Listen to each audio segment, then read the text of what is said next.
early 1900s America, there is crime, there is racism, there is music. You have a layer of supernatural. When you mix all of this up, along with great character arcs, fantastic writing, and some exemplary direction, cinematography, light, and art direction, all of this together brings about Sinners, directed by Ryan Coogler. You twins? Nah, we cousins. This is a film that has just grown on me over the last 2.5 days. I saw it on Saturday night. I came out thinking that I liked it a lot, slept over it, and got up realizing that I loved it because there was so much that stayed with me. The scenes kept coming back to my mind. I didn't realize when I was watching it that they would create such a big imprint on my mind, but they did. And this is a fantastic film for so many different reasons that I'm going to get into. I am talking about Sinners by Ryan Coogler, guys. This is still playing in the cinemas. You guys have to go watch it. Sinners is marked as a horror film, but I would not really classify it as horror. It's far from traditional horror. It's largely an adventure thriller film, according to me, because the supernatural elements are there, but they are one of the elements in the film. As I have spoken, there are so many things going on, so many different themes, so many underlying messages that are there in the film that the supernatural element forms one of those. And I would say that if anything, the central piece in this Sinners is the music, blues. It's beautiful. And the film, in fact, starts off with this line, "There are legends of people with the gift of making music so true." Effectively, it goes on to say that music has the power to remove the veil between past and the present and the future, or between worlds, so heaven and hell. It starts from there, and eventually you get to a point where one of the key characters in the film starts to play the guitar and starts to sing. And Ryan Coogler, with his brilliance, is able to bring forth a sequence that is so mesmerizing, so beautiful. Really have no words to describe it. Those 5 minutes in the film, one of the best things that I've seen in cinema in such a long time. Ryan Coogler is able to manifest and help you visualize what the line in the beginning means, what music has to sound like for it to remove the veil between past, present, and future, between worlds, heaven and hell. That is what it sounds like. That is what it feels like. That is one of the highlights of Sinners. But it also, set in early 1900s, 1930s, if I'm not wrong, centers around the life of twins, Smoke and Stack, the Smokestack twins, played fabulously by Michael B. Jordan. He is exceptional in this film, and traditionally you would have seen somebody playing twins. The way twins are written are, by nature, they are almost opposites, because you have to be able to distinguish them on screen. You have to give them distinguishable personalities and differentiated behavior, and hence the way they are written usually are chalk and cheese, whereas here that's not the case. And Michael B. Jordan brings in all of his might to bring in subtleties that come out on screen so beautifully to create those nuances between Smoke and Stack. Listen here, this ain't no house party.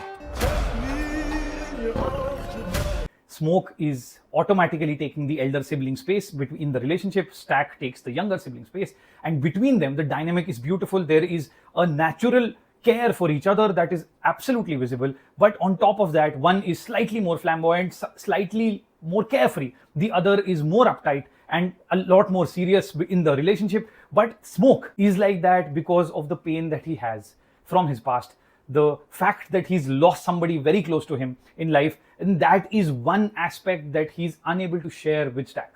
That is something that Stack hasn't experienced, and hence the two feel for their relationships, individual relationships, very differently. The passion that comes out from both of them towards the women that they love is very different, and those are subtle, beautiful elements written into this film. It's just so gorgeous. Smoke and Stack are the pivots around which the film revolves, but the film is actually not about the two of them.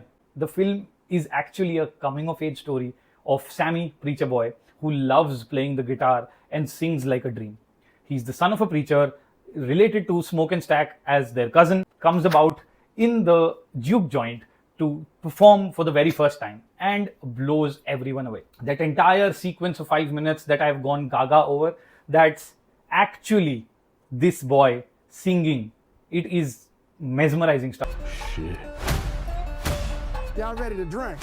Y'all ready to sweat till y'all... Miles Caton is the boy who plays Sammy, and he's actually singing in this film. His voice is such a dream. Apart from the two men, and actually it feels like three men because of the way Michael B. Jordan plays the twins, these are two distinct individuals, even though there are such subtle differences between them. I've already spoken about that. Them with Sammy, but the women in Sinners are nothing short of brilliant as well. So you've got Haley Steinfeld, who brings in such an understated and a controlled performance. It is beautiful to watch her on screen, even when she's moving to the other side. And when you watch the film, you will realize what I mean by that. But both aspects to Haley are beautiful to watch. The other woman who's left such a big print on this film and on the viewer's mind is Wunmi Mosaku. She is fabulous. She got married to Smoke. They have a very estranged relationship because of some reason, and that dynamic and the turmoil and the emotion between them is shown so beautifully. Yet with all of that, there is this strong attraction between them. Entire thing is beautifully written, beautifully performed by both of them. You want some? That ain't your brother. Apart from them, you have Delroy Lindo, who plays Delta Slim. He is a blues player who's very well known in the vicinity, and he is such a treat on screen. He brings in such depth to character. He is the comic relief. He also brings in maturity and this unsaid sense of calm whenever he's on screen. It is beautiful what he does with his body language. It is delightful. I said the movie will be classified for me as a supernatural adventure, and I can give it some bits of thriller because it takes a while for you to understand the pace of this film. If you're looking for quick wins and quick thrills, this is not a film that is going to give you that. It takes a while to set it up because there are all of these characters, and I haven't even spoken of all of them right now, but there is such beauty in these characters that it takes a while for you to understand them, and hence Ryan takes his time setting them up. Once they are set up, which is the first half of the film, is when the supernatural element comes in. Till that point of time, it is always on the edge because you know it's got some bit of horror, and there are flashes of it right at the beginning. In the very first sequence, you see, with a very haunting background score and jolting background score, you see flashes of something that has not gone right. And the entire first half, you keep waiting for what's about to happen because the entire film is a flashback of one day ago. You know something has gone wrong. And now that the story is being told again, you're waiting to figure out what went wrong and when. So you're always on the edge, but it's the second half when the supernatural element comes in. That is when the pace really gets going for people who are looking for action and a lot of adventure and a lot of fast-paced movement in the story. Don't cry. He's all better now. So as the second half begins, the movie turns into this creature feature where you are battling for survival. You're boxed in, surrounded by creatures, wanting to survive. You as the audience are straight up in the corner of the people who are wanting to survive and feeling like you don't know how many of them are going to make the cut. All of these things, it is so tough when I'm just talking about so many elements here. I can't wrap my head around how beautifully these are weaved into the story. Nothing feels jarring. It just seamlessly flows from one scene to the other, so beautifully intertwined with the fact that there is racism, there is the clan, there is a coming of age story, there is two twins who've come back and want to set up shop and do something nice for their people and live a life in harmony. All of these things mixed and jolted by the supernatural beings coming into the fray, that everything goes for a toss, and eventually it's the coming of age story of Sammy that wins hearts. That's how the film closes. I love the ending. What the hell going on? Oh, we heard tale of a party. While I've spoken a lot about the things that I loved, there are still some things that are left which I haven't spoken of. The primary thing being, while I spoke about music and the original songs that are there, the background score is unbelievable. The score is composed, produced by Ludwig Göransson. He's somebody who's won an Oscar for Oppenheimer. He is the guy Nolan turned to when Hans Zimmer was too busy doing Dune and he did not have the time to do Tenet. Nolan turned to Ludwig Göransson for Tenet, eventually moving with him to Oppenheimer, which won him the Oscar. Here in Sinners, Ludwig Göransson comes in all guns blazing, and you feel every damn thing that's happening on screen. The sound design is beautiful. The way he constructs The background score is beautiful. No words to really describe this. He is a genius at play here. The music I've already spoken of. I spoke of the background score. On top of that, you have some beautiful cinematography. And the way light and shadow is used here, it is unbelievable. What they do with the scenes in the dark, the scenes within the cabin, and even the scenes out in the open, the way the twins are looking up towards the town up on the hill, all of those scenes are so beautifully captured. It is fantastic to watch. This world already left you for dead. I can save you from your fate.